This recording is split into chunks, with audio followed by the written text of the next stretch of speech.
Hello, I'm alive again, unfortunately. So today we are making some Dragon VFX, inspired by House of the Dragon / Game of Thrones.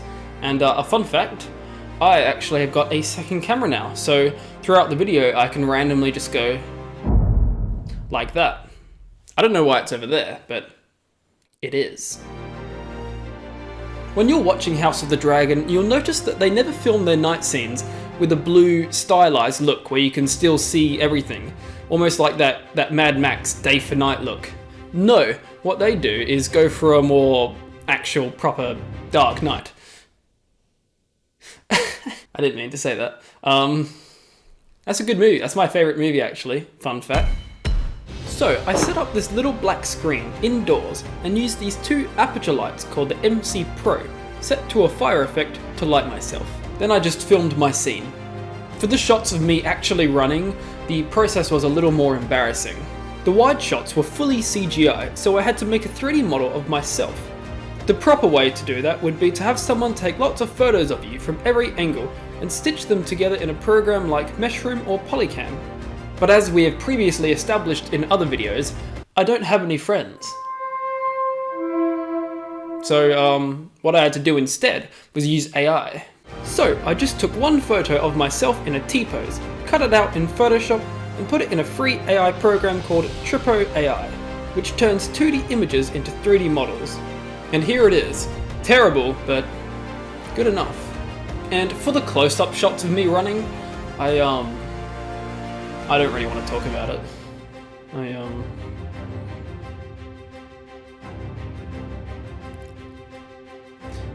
I just set up a green screen outdoors and ran on the spot. Yeah.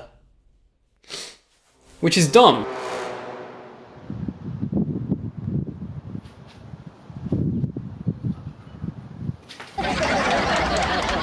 Now, let's make this scene in Blender. I got the Dragon 3D model and all of its animations for free from Sketchfab.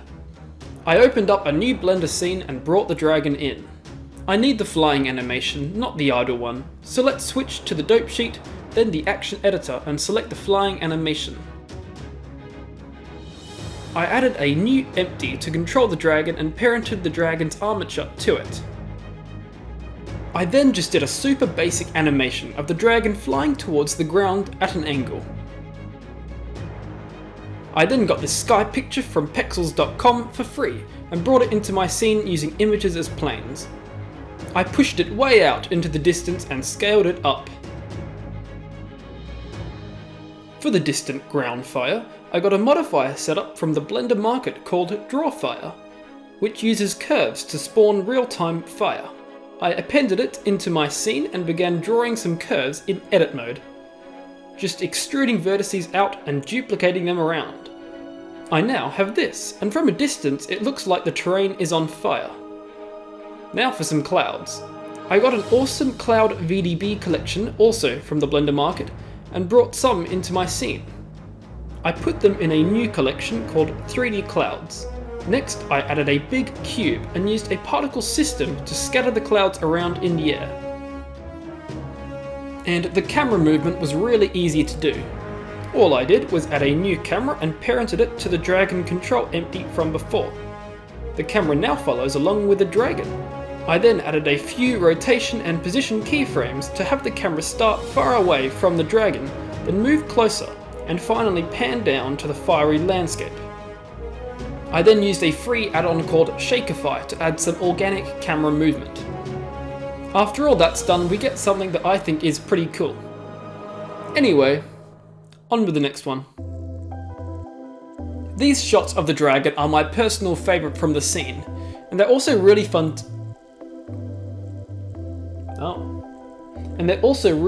to make. So yeah, let's get to it. I started a new Blender project and added a landscape. I made it the large terrain preset and stretched it out. I then scaled it up. I used a Blender add-on called True Terrain to texture it, giving it a muddy look. I also made the world lighting a dark orange colour, so it would sort of light the landscape, but still look like night. I used the same technique from before to animate the dragon, this time simply having it fly over the terrain. I then used the draw fire effect once again to make the fire. For the camera movement, I parented it to the Dragon Empty and added my own keyframes as well as the Shakerfy add-on to make it look like I was using a drone to fly around the dragon. I then went back into the Cloudscapes collection, but not to use them as clouds, no, to use them as smoke. I put some of them onto the landscape and lowered their density. Rendering volumes takes a really long time, but you can speed it up. If you go to the render settings and under volume, you can change the max steps to something really small.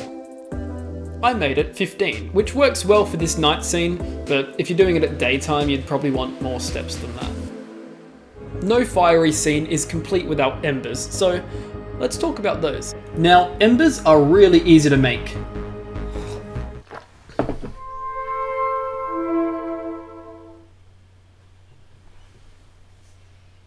So what I'm going to do is Shift A, Mesh, add a new cube, and then just scale it up. Now I can go here and add a new particle system.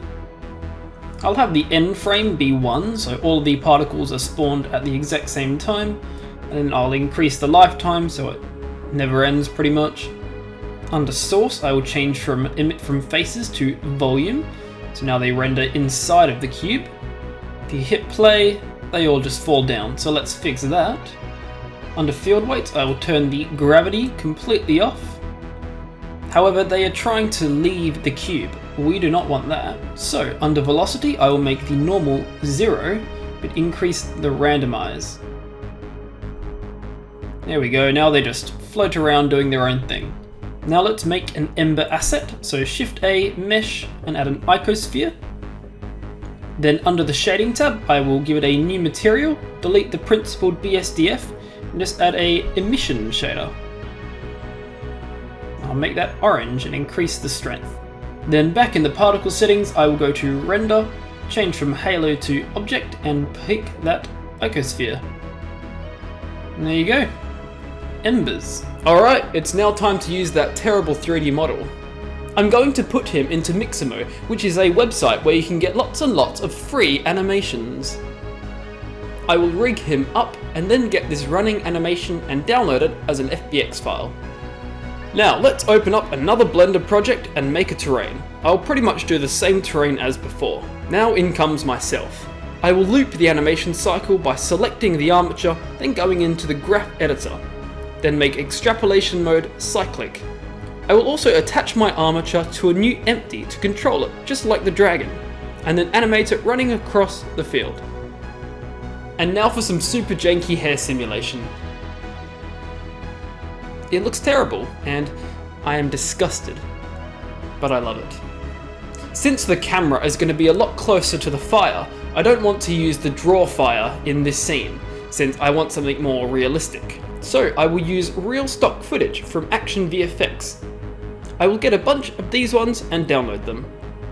Now I can import them into Blender using images as planes, making them emit light, and scatter them on the terrain.